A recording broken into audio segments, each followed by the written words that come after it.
Jai Sairam, welcome back to my channel. இன்னைக்கு இந்த பதிவில் நாளை 6/6/2025 அன்னைக்கு செய்ய வேண்டிய பெருமாள் மற்றும் முருகப்பெருமானோட வழிபாடு பற்றி தான் இந்த பதிவில் ஷேர் பண்ணுறேன். மாலவன் அப்படின்னா பெருமாள், வேலவன் அப்படின்னா முருகர். இவங்க இருவருக்கும் நாளைய தினத்தில் வழிபாடு செஞ்சோம் அப்படின்னா நம்மக்கிட்ட இருக்கிற கஷ்டங்கள் எல்லாமே நீங்கும் அப்படின்ற ஒரு நம்பிக்கை இருக்குது. நாளைய தினம் அப்படி என்ன சிறப்பு வாய்ந்த நாள், நாளைக்கு என்ன விசேஷம் அப்படின்னு இந்த பதிவில் தெரிஞ்சுக்கோங்க. இந்த பதிவை முழுசாக ஸ்கிப் பண்ணாமல் பாருங்கள். நிச்சயமாக உங்களுக்கு பயனுள்ள பதிவாக இருக்கும். என்னோட சேனலுக்கு தொடர்ந்து சப்போர்ட் பண்ணுங்க, லைக் பண்ணுங்க, ஷேர் பண்ணுங்க, கமெண்ட் பண்ணுங்க, மறக்காம சப்ஸ்கிரைப் பண்ணுங்க, பெல் ஐகானை கிளிக் பண்ணுங்க.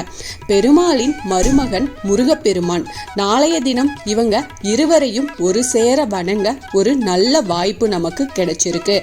6ஆம் தேதி 6ஆம் மாதம் முருகருக்கு உரியது. வீட்டுக்கு பக்கத்துல இருக்கும் ஏதாவது ஒரு முருகர் கோயிலுக்கு போய் முதல்ல 6 நல்லெண்ணெய் விளக்கோ இல்லைன்னா நெய் தீபமோ ஏற்றி வச்சுட்டு முருகப்பெருமான் முன்னாடி அமர்ந்து கந்தசஷ்டி கவசம் இல்லைன்னா வேல்மாறல் ஏதாவது ஒன்று பாராயணம் செய்யுங்க. கோவில்லையே அமர்ந்து நாளைய தினம் கந்தசஷ்டி கவசம் இது மாதிரி படிக்கும்போது உங்களுடைய கஷ்டங்கள் எல்லாமே நொடி பொழுதுல விலகி போயிடும்.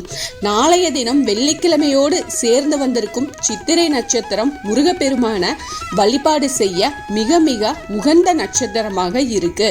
இந்த நாள்ல முருகப்பெருமான வழிபாடு செஞ்சோம் அப்படின்னா கடன் சுமை கண்டிப்பா குறையும், வறுமை நீங்கும், செல்வ கடாட்சம் உயரும் அப்படிங்கிறது நம்பிக்கை. அதனால நாளைய தினம் முடிஞ்ச வரைக்கும் இந்த வழிபாட்டை செஞ்சு பலன் பெறுங்க. முடியாதவங்க வீட்டிலேயே முருகப்பெருமான் படமோ இல்லை விக்கிரகமோ வச்சிருந்தீங்க அப்படின்னா முருகப்பெருமானை நல்ல அலங்காரம் செஞ்சு நெய் தீபம் ஏற்றி வச்சு வீட்டிலேயே கந்தசஷ்டி கவசம் வேல்மாறல் இதெல்லாமே முடிஞ்சா படிங்க, இல்லைன்னா டிவிலையோ மொபைல்லையோ ஒலிக்க விடுங்க. நாளைய தினம் பெருமாளுக்கு உகந்த நாள் ஆயிற்றே. அது என்ன அப்படின்னா நாளைய தினம் பார்த்தீங்கன்னா வெள்ளிக்கிழமையோடு சேர்ந்து ஏகாதசி திதியும் பிறக்குது. நாளை மாலை பெருமாள் கோவிலுக்கு போங்க. உங்கள் வீட்டுக்கு பக்கத்தில் பெருமாள் கோயில் இருக்குது அப்படின்னா அங்கே போங்க. ஒரு கைப்பிடி அவல் கொஞ்சம், அதில் கொஞ்சம் பொட்டுக்கடலை வெல்லம் சேர்த்து கலந்து பெருமாள் கோவிலுக்கு அதை நெய்வேத்தியமாக செஞ்சு எடுத்துட்டு போங்க.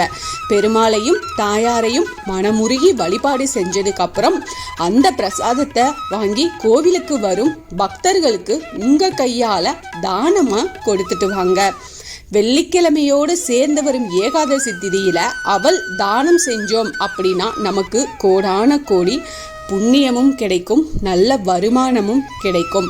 கோடி கோடி வருமானம் கண்டிப்பா நமக்கு கிடைக்கும். என்னடா இதை மட்டும் பண்ணா போதுமா அப்படி இல்லை, நம்ம எடுக்கிற முயற்சி நிச்சயமா வெற்றியில போய் முடியும். குசேலர் கிருஷ்ண பரமாத்மாவுக்கு அவள் கொடுத்த கதை நம்ம எல்லாருக்குமே தெரியும் இல்லையா? கிருஷ்ண பரமாத்மாவும் பெருமாளின் அவதாரம் தானே. மாலவனும் வேலவனும் சேர்ந்து உங்களுக்கு ஆசீர்வாதத்தை வழங்குவாங்க. அதனால நாளைய தினம் இந்த எளிமையான இந்த வழிபாட்டு முறை, இந்த பரிகாரத்தை நீங்கள் செஞ்சு பாருங்க. உங்களுக்கு நல்ல பலன் கிடைக்கும். எது செஞ்சாலும் நாம் நம்பிக்கையோட அந்த வழிபாட்டையும் சரி, அந்த பரிகாரமாக இருந்தாலும் சரி, நாம் அந்த கடவுள் மேலே ஒரு நம்பிக்கையோடு செய்யும்போது நிச்சயமாக நமக்கு கை நிறைய பலன் கிடைக்கும். நம்மளுடைய பிரார்த்தனைகள் எல்லாமே நிறைவேறும். அதனால இந்த எளிமையான வழிபாடை செய்யுங்க. பெருமாளோட படம் வீட்டில் இருக்கு, விக்கிரகம் இருக்கு அப்படின்னா நீங்க அந்த படத்துக்கோ விக்கிரகத்துக்கோ துளசியால அர்ச்சனை பண்ணுங்க, இல்லைன்னா துளசி மாலை போடுங்க. நீங்களே உங்கள் கையால் கட்டியும் போடலாம். இல்லை கோயிலுக்கு போகிறீங்க, வீட்டில் இல்லை கோயிலுக்கு போகிறோம் அப்படின்னா துளசியும் வாங்கிட்டு போய் பெருமாளுக்கு சாத்துங்க. நிச்சயமாக உங்களுக்கு நல்ல பலன் கிடைக்கும். இதை நம்பிக்கையோடு செஞ்சு பாருங்க. இந்த பதிவு உங்களுக்கு பயனுள்ள பதிவாக இருக்கும் அப்படின்னு நான் நம்புகிறேன்.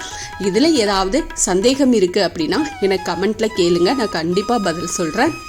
என்னோட சேனலுக்கு தொடர்ந்து சப்போர்ட் பண்ணுங்கள், லைக் பண்ணுங்கள், ஷேர் பண்ணுங்கள், கமெண்ட் பண்ணுங்கள், மறக்காமல் சப்ஸ்கிரைப் பண்ணுங்கள், பெல் ஐக்கானை கிளிக் பண்ணுங்கள்.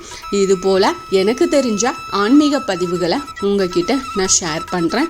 Thank you friends. மீண்டும் அடுத்த பதிவில் சந்திப்போம்.